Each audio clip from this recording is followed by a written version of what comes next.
Hello students, welcome to the channel Great Guru. आज है rapid division का day 8। 15 days 15 chapters, target 70 plus. इस video में हम जो हम चैप्टर कवर करेंगे वो होगा एप्लीकेशंस ऑफ ट्रिग्नोमेट्री। ठीक है, जिसमें हम मेनली सीखेंगे angle of elevation, angle of depression, horizontal line, ये सब क्या होता है और डायग्राम कैसे बनाते हैं। ठीक है, क्योंकि बच्चों को मेनली क्वेश्चन ये होता है कि डायग्राम कैसे बनाते हैं, कि फिर कौन कब टैन यूज करना है, कब फिर साइन वाला फॉर्मूला यूज करना है। ठीक है, आज ये सब डिस्कस करेंगे। और ये चीज है कि ये चैप्टर सिर्फ और सिर्फ 4 मार्क का वेटेज कैरी करता है, इसलिए इससे आने के चांसेस बहुत, क्वेश्चंस बहुत कम है। 2 मार्क के आ सकते हैं या फिर 3 मार्क के क्वेश्चन आ सकते हैं। ठीक है, बाकी हाँ, एमसीक्यूज इससे बनने के चांसेस है, इसलिए मैं एमसीक्यूज लाया हूँ और थोड़े थियोरी क्वेश्चंस भी लाया हूँ। ठीक है, पहले हम पढ़ते हैं एंगल ऑफ एलिवेशन क्या होता है। एंगल ऑफ एलिवेशन क्या होता है? Is an angle in which made by the line of sight to the top of the object and the horizontal line. यानी हॉरिजॉन्टल लाइन के ऊपर वाला एंगल, लाइन ऑफ साइट के बीच में और हॉरिजॉन्टल लाइन के ऊपर के बीच का जो एंगल होता है उसको हम एंगल ऑफ एलिवेशन बोलते हैं। ठीक है, जैसे हम इस डायग्राम से पढ़ते हैं, ये है हमारी हॉरिजॉन्टल लाइन, इसको बोलता है लाइन ऑफ साइट, और ये होता है एंगल ऑफ एलिवेशन। ठीक है, वैसे दूसरी चीज, angle of depression. An angle of depression is made when the observer needs to look down to see the object. The angle between the horizontal line and the line of sight is the angle of depression when the horizontal line is above the angle. ठीक है, अब देखो, इसमें ये हमारा object है, ये हमारी हॉरिजॉन्टल लाइन है। तो हॉरिजॉन्टल लाइन और लाइन ऑफ साइट के बीच का जो एंगल है उसको एंगल ऑफ डिप्रेशन बोलते हैं। ठीक है, लेकिन ये डाउनवर्ड्स होता है। Angle of depression downwards, angle of elevation upwards. ठीक है, ये याद रखना। अब इस चैप्टर में बस 2 ही चीज थी जो हमें याद रखनी है, बाकी तो सब ट्रिग्नोमेट्री का ही है, इसलिए इसका रिकैप तो नहीं है। लेकिन हाँ, 2 ही चीज है इसमें, angle of depression, angle of elevation. Angle of elevation क्या होता है? जब हॉरिजॉन्टल लाइन के ऊपर लाइन ऑफ साइट बनती है और उसके बीच का जो एंगल है उसको एंगल ऑफ एलिवेशन बोलते हैं। या फिर हॉरिजॉन्टल लाइन के नीचे जो लाइन ऑफ साइट बनती है उसके बीच का एंगल, उसको हम एंगल ऑफ डिप्रेशन बोलते हैं। ठीक है, अब ये क्वेश्चन पढ़ लेते हैं हम। ठीक है, कि ladder a ladder 14 meter long leans against the wall if the foot of ladder is 7 centimeter from the wall, then the angle of elevation of the top of the wall is। ठीक है, तो simple है, ये हमारा diagram है जिसमें ऐसा कुछ बना है, जिसमें ये हमारी लैडर है जो कि है 14 मीटर की, ये हमारा 7 मीटर का डिस्टेंस है, यहाँ पर थीटा है, ये ए बी सी, हमें इस चीज की लेंथ पूछी गई है। ठीक है, तो कैसे निकालेंगे? अब जब तुम्हें पता है कि तुम्हें यहाँ पर ये बोला, तो ये हमारा परपेंडिकुलर हो गया, ये हाइपोटेनस हो गया, ये बेस हो गया। अब बहुत लोगों का सवाल होता है कि कहाँ कॉस यूज करे, कहाँ टेन यूज करे, कहाँ साइन यूज करे। देख लो, पहले साइन क्या होता है? Perpendicular upon base. कॉस क्या होता है? Base upon hypotenuse. सॉरी, ये साइन होता है परपेंडिकुलर अपॉन हाइपोटेनस। कॉस क्या होता है? Base upon hypotenuse. और tan क्या होता है? Perpendicular upon base.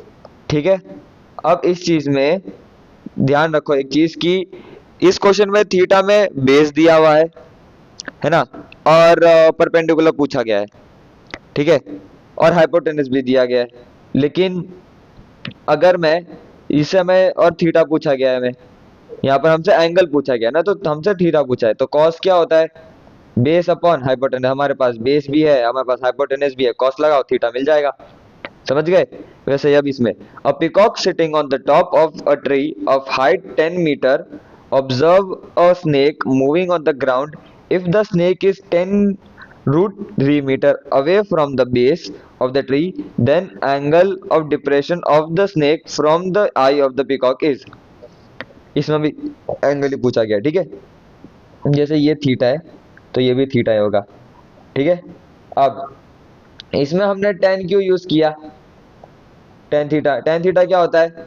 Perpendicular upon base, है ना, तो परपेंडिकुलर अपॉन बेस ये हमारे पास था, इसलिए हमने tan थीटा यूज किया ताकि हमें थीटा मिल जाए। समझ गए? Second, a straight highway leads to the foot of a tower.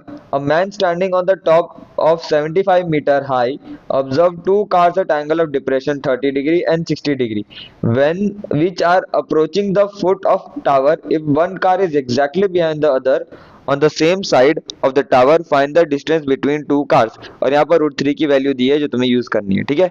ऐसा कुछ हमारा डायग्राम है। यहाँ पर हमने सबसे पहले √3 अपॉन 75 अपॉन BC, अगर √3 यूज किया है हमने tan 60 को सबसे पहले यूज किया है। tan 60 is 75 upon BC, tan 60 is √3 is equal to 75 upon BC, जिससे हमें BC की वैल्यू मिल गई 75 अपॉन √3। समझ गए। अब ट्राइंगल ACD, ये बड़ा वाला ट्राइंगल जिसमें हम 30 डिग्री एंगल यूज करेंगे, तो tan 30 is equal to DC upon AC, ठीक है। तो tan 30 होता है 1 अपॉन √3, DC इज 75, AC हमको पता नहीं है, तो AC की वैल्यू से क्या निकली 75 √3। समझ गए। अब उन्होंने पूछा angle between two cars, angle between two car मतलब sorry the distance between two car, distance पूछा गया, ठीक है। अब now the distance between two car is AB, जो कि होता है AC माइनस BC, तो हमको ये मिल जाएगा और उसी से हमको ये मिल गया। यहाँ पर √3 की वैल्यू थी, दोनों को माइनस कर दिया। अब in figure AB the tower of height is 50 meter. A man standing on its top observed two cars on the opposite sides of the tower which angle of depression is 30 and 45 respectively. Find the distance between two cars, दो car के बीच का difference पूछा है इसमें भी, ठीक है, distance पूछा गया है।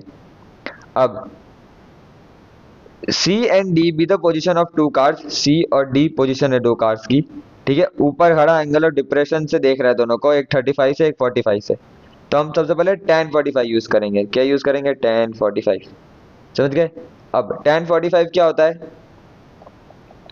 AB upon BD, AB upon BD, जिसमें हमारे पास ये है, तो हमको BD की वैल्यू मिल जाएगी क्या 50 मीटर, उसको हम 1 मान लेते हैं। अब ABC, इसमें हमारे पास ये फिर भी है ना, और हमको ये चाहिए, तो क्या फिर से यूज करेंगे हम tan 30, क्योंकि हमने यहाँ 45 यूज किया था, यहाँ 30 यूज करेंगे। क्या आएगा AB अपॉन BC, AB की वैल्यू 50 मीटर, ये tan 30 की वैल्यू अपॉन BC, तो हमें BC मिल गया 50 √3। दोनों का डिस्टेंस पूछा है, ऐड कर दो, CD is equal to BC plus BD, यानी कि 50 प्लस 50 √3, तो आंसर आएगा 50 कॉमन ले लो √3 प्लस 1, इतना हमारा मीटर हो जाएगा। समझ गए। अब कुछ क्वेश्चन में अगर √3 की वैल्यू नहीं दी है, जैसे इस क्वेश्चन में √3 की वैल्यू नहीं दी है, तो इस क्वेश्चन को आप √3 के फॉर्म में छोड़ सकते हो, यहाँ पर 1.73 यूज करने की जरूरत नहीं है। लेकिन जहां अगर √3 की वैल्यू दी गई है, ऐसे 1.73 कहीं पर भी दिया गया है कि यूज √3 इज इक्वल टू 1.73, तो वहां पर वैल्यू यूज करना कंपलसरी है। वहां पर अगर तुमने ऐसे क्वेश्चन छोड़ दिया तो तुम्हारे हाफ मार्क्स कट जाएंगे, ठीक है। तुम्हें पूरा √3 की वैल्यू डाल के 1.73 डाल के मल्टीप्लाई करके +1 करके वैल्यू निकालनी पड़ेगी, ठीक है। तो इस चैप्टर में बस इतना ही था, और तो हमने कितना पढ़ा, 2 angle of elevation, angle of depression, बाकी कुछ MCQs किए, ठीक है। तो बाकी इतना ही था इस चैप्टर में, और अगर आपको ये अच्छा लगा हो तो लाइक, अगर यूजफुल लगा हो तो शेयर करना, बाकी subscribe for more videos and do comment down for any doubt. Thank you.